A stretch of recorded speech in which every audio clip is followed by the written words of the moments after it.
Welcome back to NBC Dual Channel. Today we will learn about the shocking breaking news on Days of Our Lives. Adrienne Kiriakis is on the verge of resurrection by the mad genius Dr. Rolf, setting up an explosive confrontation with Bonnie that could shatter Salem forever. Resurrection rumors ignite. Fans of Days of Our Lives are buzzing with excitement over the latest hints of a major plot twist involving Adrienne Johnson Kiriakis, portrayed by the iconic Judy Evans. Recent episodes have dropped subtle clues through dialogues and flashbacks, positioning her as the third in a chilling series of a resurrections full Andre DiMera and Abigail DeVirox crafted by Dr. Rolf and E.J. DiMera in their secretive lab. This alphabetical revival scheme adds a layer of eerie precision to their villainous agenda, suggesting a calculated plan to destabilize powerful families like the DiMeras and Kiriakises through the undead. Alex Kiriakis has been sharing heartfelt memories of his stepmother, evoking her strong spirit and loyalty, while flashbacks from the free health clinic party show Kale Brady delivering the devastating news of Adrienne's death to a heartbroken Steve Johnson. Tragic crash revisited.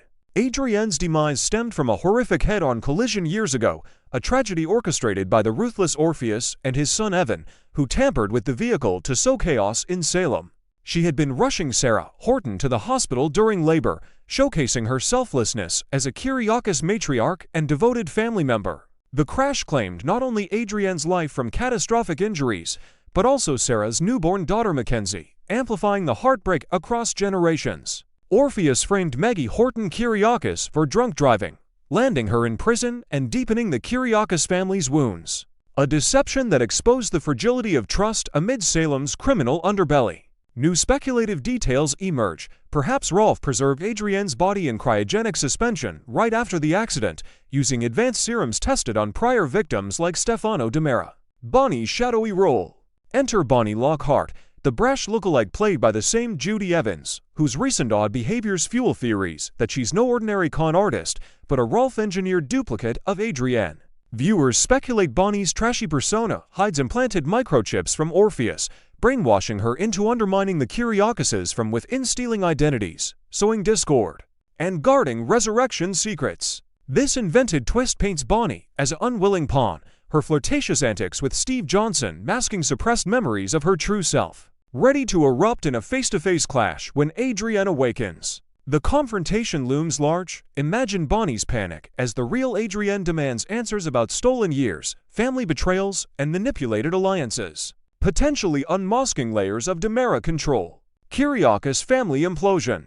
Adrienne's revival as a fierce Kiriakis could unravel hidden pacts tying Clyde Weston Abigail's alleged Colerto Orpheus's accident plot, forcing confessions from comatose Clyde if he stirs. Justin Kiriakis, her enduring love, might face emotional turmoil reuniting with a wife altered by Rolf's experiments, testing their bond forged through past trials like infertility battles and Victor's empire shadows. Sonny Kiriakis, their supportive son, could mediate family rifts, drawing parallels to his own coming-out journey amid Salem's judgments. Detailed analysis reveals how this return weaponizes grief. Alex's fond recollections now foreshadow betrayal exposures, while Maggie's wrongful conviction gets vindicated, healing old scars but igniting vendettas against DiMera Labs. Rolf and EJ's master plan. Dr. Rolf's lab, buzzing with cryogenic tubes and bizarre serums, hides more horrors under E.J. DiMera's command, possibly involving a new Stefano pulling strings from the shadows. Dr. Mark Green's complicity in this grotesque science fusing brains, implanting control shints at broader resurrections, like Tony DiMera if he's crypt-bound. Invented elements amplify the dread. Massive cryotubes glowing with preserved Salemites, Rolf muttering about alphabetical perfection to revive foes alphabetically for maximum disruption. EJ's motive. Reclaim DiMera dominance by deploying undead agents against Kiriakises, leveraging Adrienne's insider knowledge of Victor's dealings. Bonnie-Adrienne fusion theories peak here. Rolf might swap personalities mid-confrontation, creating a dual identity monster terrorizing Salem. Epic Bonnie-Adrienne showdown. The heart-pounding introductions promise delivers in this analyzed clash. Adrienne emerges disoriented from revival, confronting Bonnie in a Kiriakis mansion brawl, hair-pulling fury. Accusations flying about impersonation and lost children. Bonnie retorts with manipulated rage, "I am the real deal now."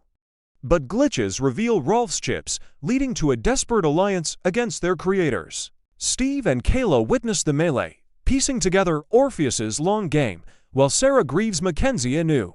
This face-off exposes alliances, Clyde's Abby hit linked to Orpheus's crash via Demera funding, crumbling empires. Salem braces for chaos as freed pawns turn on Rolf, promising resurrections galore and justice long denied. Part 2. Days of Our Lives preview. As Salem feasts for Thanksgiving, one family faces truths that could change everything. Thanksgiving has arrived once again in Salem, a town that, for generations, has treated the holiday as more than just a day for turkey and pie. It's a time when families renew their bonds, reconnect despite old hurts, and remind one another that even the most turbulent years still deserves a moment of gratitude. Yet this year, as many households prepare festive tables and welcome loved ones home, one family is spending the holiday in a place no one ever expects to be on Thanksgiving: the hospital. But the reason they're praying there has nothing to do with the kind of bedside vigil you'd imagine. Instead, their prayers are tangled with confessions, revelations, and memories long buried until suddenly, shockingly, they rise to the surface. A holiday overshadowed by guilt and a shocking memory. The newest Days of Our Lives trailer brings us to the stark, echoing halls of University Hospital, where tension hangs thick in the air. Sarah lies in critical condition after a terrible and unexpected poisoning, a tragedy sparked not by an adult enemy, but by young Rachel, who slipped pistachio ice cream laced with a dangerous substance into Sarah's dessert. While doctors work to stabilize Sarah, another storm erupts right there in the waiting room. Overwhelmed by fear and guilt, Rachel suddenly confesses to her father what she has remembered, a memory so shocking it rattles even hardened longtime viewers of the show. She says she shot EJ. The revelation hits like a bolt of lightning. In that single moment, a long mysterious crime begins to make awful sense, and the consequences start to stretch out like branches from a fallen tree, threatening to crush more than one family in Salem. But there is one small blessing, with the truth finally coming to light. Rachel's mother, Kristen, is no longer wrongfully imprisoned for the crime. Unfortunately, the writers aren't letting her celebrate her freedom just yet. In classic Salem fashion, she finds herself locked away again, this time not in a prison cell, but in the dark, forbidding Demera crypt, trapped inside with Tony. A Thanksgiving that tests hearts across town. The dramatic events at the hospital cast a long shadow, but life continues elsewhere in Salem, sometimes joyfully, sometimes painfully. At the Horton home, Thanksgiving preparations are underway as Jennifer carefully sets the holiday table. Thomas and Charlotte help her arrange the silverware and napkins, showing the same sweet eagerness the Horton family has passed down for generations. But the holiday warmth cannot fully mask Jennifer's sadness. As she adjusts a plate and straightens the tablecloth, she murmurs her wish that her father could come home. Her quiet longing hangs heavily, especially when contrasted with the turmoil surrounding Chad. Chad, the man who once believed the Horton house was as much his home as Demera Mansion, now finds himself exiled from it. Jennifer has forced him to leave and even taken the devastating step of suing him for custody. What should have been a day of family harmony becomes, for him, a deeply painful reminder that even long-standing bonds can fray under pressure. While other families gather, Chad faces a Thanksgiving filled with loneliness and uncertainty. Young Salem celebrates in its own way. Elsewhere in town, a very different Thanksgiving unfolds. Aaron, Ari, Tate, and Holly are gathered together, raising glasses and toasting their friendship. There's a youthful glow to the moment, a reminder that even amid the chaos, Salem's younger generation continues building its own traditions. Their gathering has all the hallmarks of a warm, modern Friendsgiving, where friendships sometimes feel as steady and comforting as family ties. In a year filled with tension, heartbreak, and unspoken rivalries, the simple joy of their celebration offers viewers a welcome breath of hope. Belle brings Thanksgiving to Marlena's bedside. Not all Thanksgivings in Salem happen around dining room tables. At the hospital, in another wing far away from the chaos surrounding Sarah and Rachel's confession, Belle surprises Marlene with a deeply thoughtful gesture. Instead of lamenting that her mother must spend the holiday recovering, Belle announces that they've decided to bring Thanksgiving to her. Food, decorations, and family all delivered straight to Marlena's hospital room, so she doesn't miss a single moment. It's a touching reminder of the kind of steadfast devotion the Black family has always shown. For longtime viewers, seeing Marlene supported so lovingly may even evoke memories of holidays past or reassurance that even when Salem is turbulent, some traditions remain beautifully intact. Philip, Gabby, and the Hernandez family count their blessings. In yet another corner of town, Philip arrives to join Gabby and the Hernandez family for the holiday. His presence is meaningful. After years of turmoil, missteps, and painful separations, Philip is finally in a place where he can look around the table and feel genuine gratitude. Gabby stands beside him, her own complicated year taking a brief pause as she shares a joyful, lively Thanksgiving meal with the people she loves most. The Hernandez family has always embraced celebrations with warmth and gusto, and this year is no exception.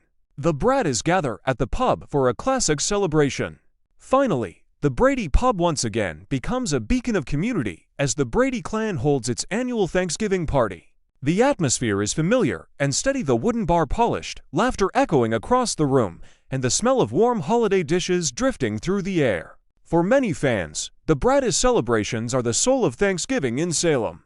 Their gathering offers a comforting reminder of the show's deep roots, where tradition is cherished and family ties remain a source of strength even when the world feels unpredictable. A holiday of joy, fear, revelation, and family. This year's Thanksgiving episode promises everything longtime viewers treasure: heartfelt reunions, private sorrows, sudden confessions, and the comforting rhythms of tradition.